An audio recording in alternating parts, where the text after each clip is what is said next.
They Came Before Columbus, Part 1 of 2. Ivan Van Sertima.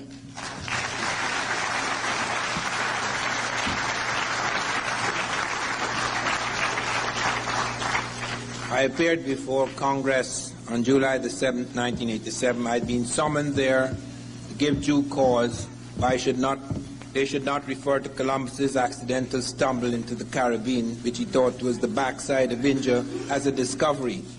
I remember when I entered the chamber, this gentleman, head of the Quincentenary Commission, came up to me and said, "You don't mean to say you come here to say Columbus did not discover America?" I said, "Yes." He said, "You must be mad." I said, "You look mad to me too."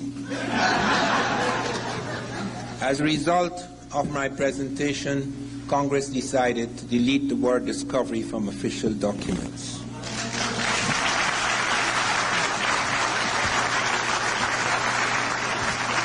I presented a vast body of evidence, and it started as a peculiar accident because I was in the British Information Services then. I never intended to come to America. I'd heard such dark things about America, but I'd heard dark things about most countries.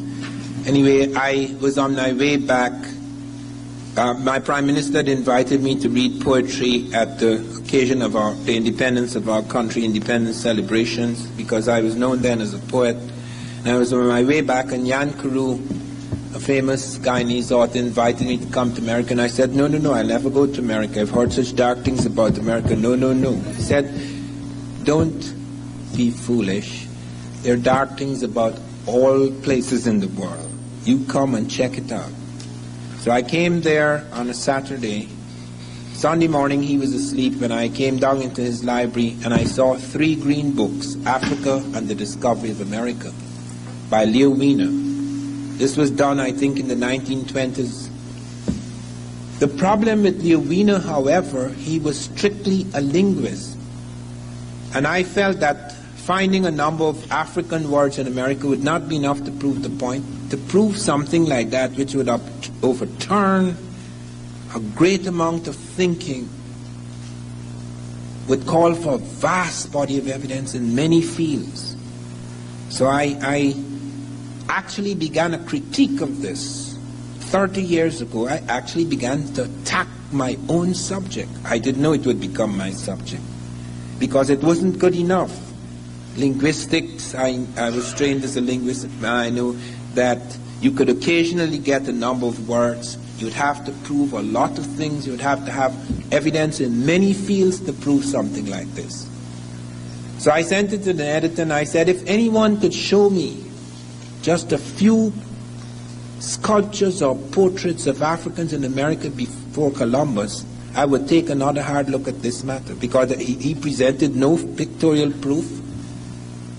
And he knew nothing about skeletal material, so he couldn't provide skeletal proof. And the editor at Random House, Charles Harris, called me up and said, "Van Sertima, something strange has happened on my table. You ended your piece by saying, if anyone could show me images of Africans in America before Columbus, I would take another hard look at this matter." And I turned the page, and I turned the page, and I turned the page. There were 7 images of Africans. John Williams, the novelist, author of The Man Who Cried I Am, had been to Mexico and met a strange German, last of the Royal House of Germany. Hitler had put him in charge of the German embassy in D.C. And something happened, and he was dismissed. I was later to find out why he was dismissed by Hitler, because Hitler sent around a circular saying that everyone in the diplomatic service has to sign a statement saying they're a pure Aryan. And von Wutenau wrote back. Now, he was a conk, the last of the royal house in Germany. This was strange for von Wutenau, strange for anybody in that position. Wrote back to say, there is no such thing as a pure Aryan. All people have black blood. Oh God, he had to flee after that, because Hitler would have gotten him. So I rushed off to Mexico to meet this strange man. And I went to his chateau. He'd heard about me because I had written him first and told him what I had done. And we sat in that place, okay? We sat on his steps half the night arguing because he couldn't. You have to show me a hell of a lot of evidence to convince me of something that everybody believes is true history. And he says, I said, I have to see these heads. He said, I have a few in my study. I said, that's not good enough. I have to be sure that they are valid, that you are now making this up. He was a little annoyed by that. He wanted to throw me out of the house. But nonetheless, I persisted. You have to prove this to me. I need to see sculptures of these people. And he says they're not in the big museums. They don't take chances like that in the big museums. You have to go to private collections. And the next day he started to take me to private collections, and I was utterly stunned. You would be surprised how much history is hidden in private museums. They don't allow these things in the big places. It's just like in Egypt. I am responsible for returning to the modern Egyptians the splinters of the Sphinx's nose and chin which Napoleon's army blew off. A friend of mine, Garland Roberts, an adventurer, he was in England. He went into the British Museum and he found that they had the splinters of the Sphinx's nose and chin. How he did that, but he's a fellow, he's a daredevil. He would risk his life just to prove a point. And I says, you go back there. I'm going to pay your way to Britain. You go back and photograph the damn thing. Pretend you are a, messenger boy, whatever it is. Get a job there. Get the damn thing. And he brought back startling pictures. And I called Sheikh Anta Diop, the head of the radiocarbon laboratory in Dakar. He's dead now. He was the leading African scientist. And I got in touch with him and I told him what had happened. And I got in touch with Gamal Abdel Mokhtar, the Arab delegate at UNESCO. Sheikh Anta was at UNESCO too. And I got in touch with, I told Garland Roberts, he has to be on the phone. And we started a conversation with the British Museum. And I started out by saying, sir, we understand and we have hard visual proof that you have the splinters of the Sphinx's nose and chin in your museum. And I have the Arab delegate at UNESCO here and the African delegate, etc. And we'd like to negotiate the return of the splinters of the Sphinx's nose and chin to the Egyptians. Now, Now, Van Sertima, we can't do that. See, most of the things we have in our museums come from all over the world. If we started returning things to this and that country, we'll have no museums.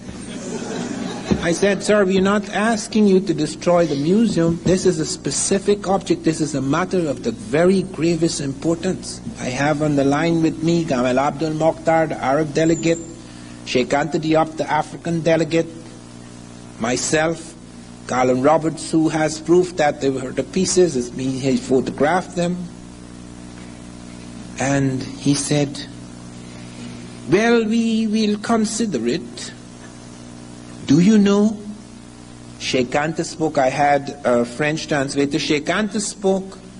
I spoke. Garland Roberts spoke. Do you know the Arab delegate? We're returning it to the bloody Arabs, He never said a bloody word. Because the Arabs are not Egyptian. Don't make any mistake about that. It's just like we are in this room here. This is America. It would be hard to find a Native American in this room. The world has changed dramatically. There have been half a dozen invasions of Egypt. The Persians, the Greeks, the Syrians, the Persians, the Greeks, the Romans, the Arabs. That is not Egypt. Egypt is no longer Egyptian. They have not a damn thing to do with the building of the pyramids. We now have hard proof, very hard proof, that Egypt was African when the pyramids were built. There is no question about it. This is not guesswork. This is not theory. We found the skeletons in the ancient graves. We found sculptures, which you'll never see when you go to Egypt. They don't put those things on display. But now we have the hard proof. And I'll deal with that later when we come to deal with the Egyptian section of this lecture. But I appeared before the Congressional Committee And I presented 12 witnesses, all European. Because they're going to say I'm Afrocentric if I show them this African said this. No, no, no. I'm going to take the very people that you think you will listen to. Columbus is the first person. I said, that's how I began. I'm not the first person to suggest there were Africans in America before Columbus. Christopher Columbus is the first person to say that. He actually says in the Journal of the Second Voyage that when he was in Haiti, Native Americans came to them and told them that black-skinned people had come from the south and southeast trading in gold-tipped metal spears. Columbus may or may not have believed, but he actually collected samples of these spears. They were sent back to Spain. They were meticulously, microscopically examined in Spain. And they were found to be identical, not just similar, identical with spears being forged in African Guinea. Of 32 parts, 18 were of gold, 6 of silver, and 8 of copper. Not only were they identical metallurgically, the words the Africans were using for these spears were the words the Americans were using. African word for gold, Ghana. That's why it's called Ghana. Gold Empire, the Golden Empire. And I checked it out in several African languages. Sarakole, Soninke, Gadzago, it's Kane. Vayan Mende, Kani. Kisi, it's Kani. Kono, it's Kanin. Fuel, it's Kane. That's the word for gold. And that's the word Americans are using. And they have their own bloody gold word. Why are they using this strange word? And presenting material which when checked out, when the metallurgists checked it out in Europe, they found the spears were identical in the ratio of gold, silver, and copper alloys. How could you have linguistic and metallurgical identities like that? It is utterly impossible. Not only that, I then went beyond that. I not just showed Columbus. Ferdinand wrote a book about his father, and he said, my father told me that he saw Negroes north of Honduras. Columbus knew what a so-called Negro looks like. He was in Africa. That's how my book began. Columbus sitting at a table in Africa, arguing with the Portuguese. I tracked this man down. It is possible when you become very famous, people could track every little thing. Who you slept with, who you tried to kill, who slept with your wife or your husband, everything. And one found a hell of a lot of stuff on this clown, or rather this villain. He did some horrible things, yet he's known as the great discoverer. Ferdinand said, my father told me he saw Negroes north of Honduras. He not only heard of them in Haiti, he actually saw them north of Honduras. Vasco Núñez de Balboa, on September the 25th in the year 1513, I've got it down to the day. He's coming down the slopes of Guaracu in Darien, which we now call Panama. And he and his men saw 2 tall black men among the Native Americans. They are startled. They haven't brought no black people there. Several of them commented it. Peter Martyr said they must have been shipwrecked. Then he also said they were Ethiopians. Well, Ethiopians, the word Ethiopian is not used for people of Ethiopia. The reason why Ethiopia gets that name, Ethiop means burnt skin. People of burnt skin would generally call them Ethiopians. So it's not referring to Ethiopia. Peter Martyr said they must have been shipwrecks. Lopez de Gomara said these blacks Balboa saw in the Indies were identical with the blacks we saw in Guinea. Rodrigo de Colmenares saw blacks. Captain of Balboa saw blacks east of the Gulf of San Miguel. Alphonse de Catafalque reported in his book, Study of Panama. L'Abbé Brasseur de Bourbourg was the guy who went to Panama, said there were 2 distinct people in Panama. The Mandinga, black skin, and the Tule, red skin. The red skin would be the Native American. And Alphonse de Catafalque presents us with a map showing blacks in various places in early America. The Charus of Brazil, the Yamasee of Florida, and the Black Caribs of St. Vincent, pre-Columbian. Alonso Ponce cites them off Campeche in Mexico. River Palacio cites them off Tegucigalpa in the Nicaraguan, Honduran border. Ramon Pane, a priest, speaks of them as the black gold traders. Fray Gregorio Garcia cites them off Cartagena, Colombia. A dozen Europeans, Christopher Columbus, Ferdinand Columbus, Vasco Núñez de Balboa, Peter Martyr, Lopez de Gomara, Rodrigo de Colmenares, Alfonso de Catafags, L'Abbé Brasseur de Bourbourg, Alonso Ponce, River Palacio, Ramon Pane, Fray Gregorio Garcia, seeing things that are not there. Probably blacks are haunting their dreams. It's absurd. You cannot have 12 eyewitnesses to an event that never happened. And I have not just 12 eyewitnesses. That is just one piece of evidence. I have 12 pieces. So it's not just the eyewitnesses, there's the metallurgical evidence. That it was tested, they were found to be identical in the ratio of gold, silver, and copper alloys as spares being forged in African Guinea. 18 parts gold, 6 silver, 8 copper.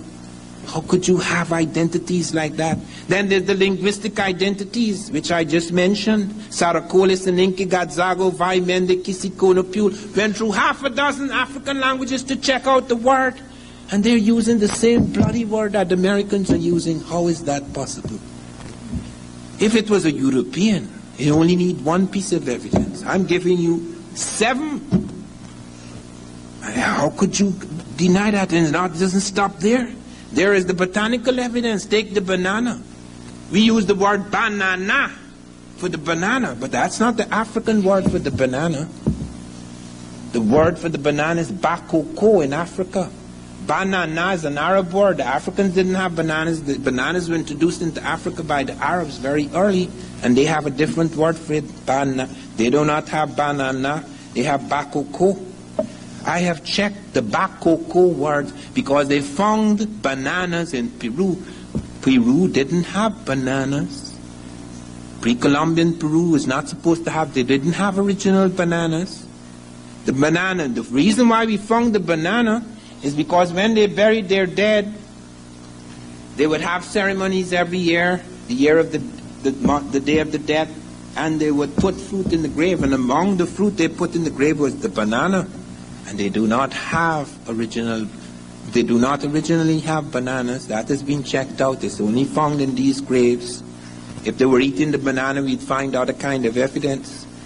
And the word for the banana in Peru is the same as the word the Africans have. We call it banana, but the Africans call it bakoko. So I started checking out the words in Peru. How did this banana appear? They don't have bananas at that time in South America. And found in Galibi it's bakuku, in Oyapock it's bako, in Oyampi it's these are all South American languages.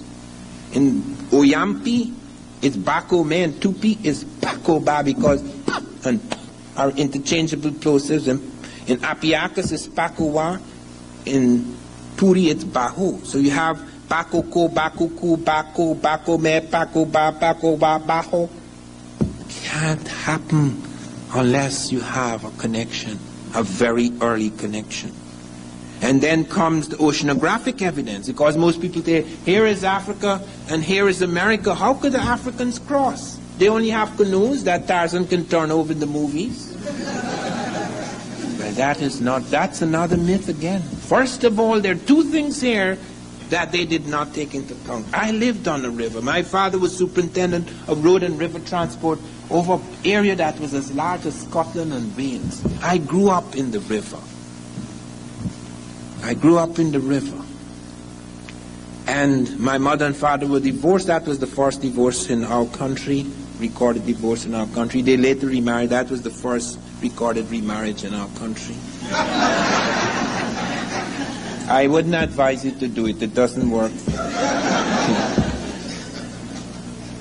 But anyway, they did it in order to save the children, and I am grateful to them, but they suffered. But anyway, to come back, you have this knowledge. I had this knowledge of currents because I used to swim 3.5 miles across the water to the air base. That was a big thing to show how you are. You know, boys are like that. They're always playing the ass, trying to prove they're strong. Several of us drowned. So you could see what I mean by playing the fool. Anyway, I used to swim across the river, so I was extremely strong. And I knew about currents, because most people think the river is just like that. No, the river is alive. In certain parts of the falls in Guyana, the water is running as fast as a motor car. You don't have to have an engine, you have to know how to steer. Or it hits you against the rock and you're blown to pieces. The water moves as fast as a motor car. And in those waters, they do not move as fast as a motor car, the great rivers, but they move with force and take you places. And we have discovered 3 currents of Africa that take you automatically to America. There's one of the Cape Verde, one of the Senegambia coast, one of the southern coast of Africa. Once you are caught in those currents, you have to come to America unless the fish get you first. Whether you have an engine or not, the water is the engine. It's very powerful. And it's exactly where those currents end that we find the African presence. It goes to Mexico. It goes into other parts of America. It goes to Brazil. They've recently found, listen to this, look at the lies involved here. They recently found an African Negro woman. I say Negro because not all blacks are Negro. The African has 6 faces. For example, if you're in a dry African climate, you have a narrow nose. If you're in a wet or moist African climate, you have a broad nose. Most people don't know that. They don't know they have 6 types of African. There's the Nilotic type. They're all black. But they have the Nilotic type, the so-called true Negro type, all sorts of types they have. And I have in my new book the faces of the various types. And all of these types appear. But what is most extraordinary is the evidence we have of their ships. They had the ships. Thor Heyerdahl became world famous because he got the Baduma people on Lake Chad to build a boat that the Africans built before Christ. Thor Heyerdahl used the boat the Africans built before Christ. They showed him the model. They built the boat. He financed it. A boat they were using before Christ, and it crossed the Atlantic successfully. Heyerdahl told me, Van Sertima, we did not even have to fish. The fish jumped on board. Because in those currents are millions of fish. Millions. And it wasn't just Heyerdahl. Alain Bombard also tested African boats.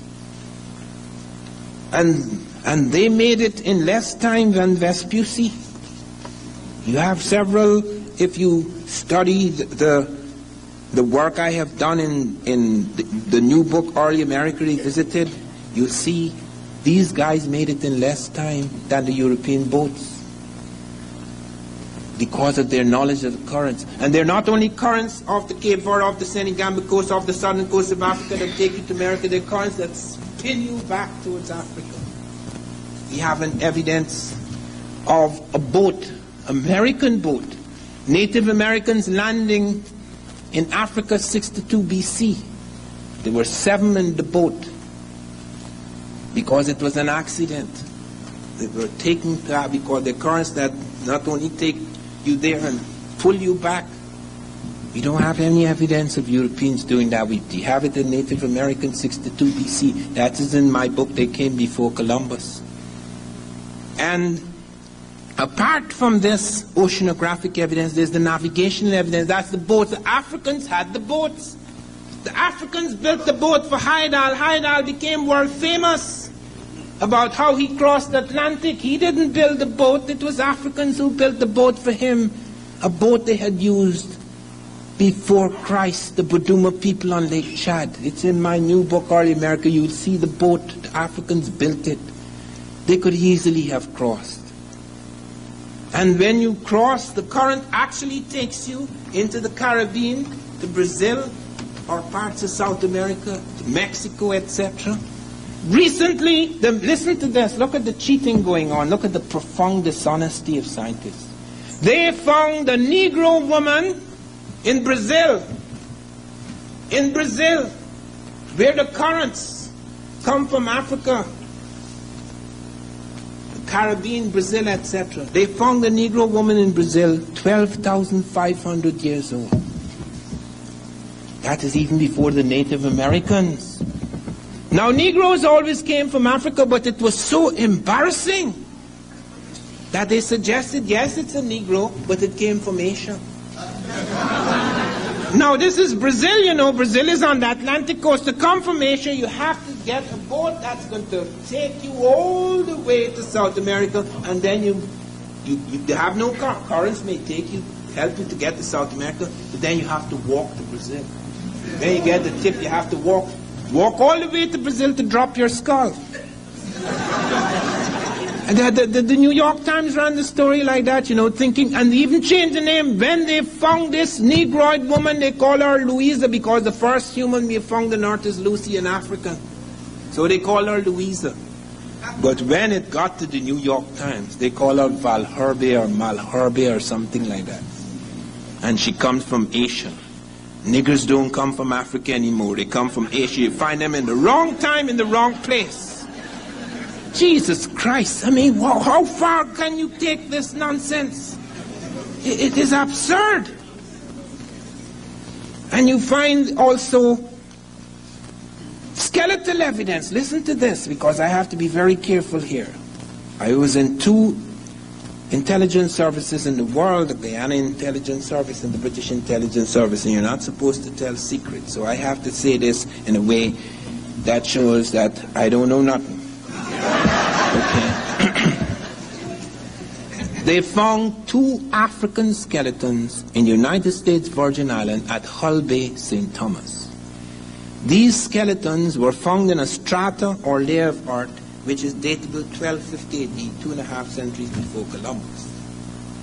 But they could not date the bones. Something strange had entered the bones of these skeletons.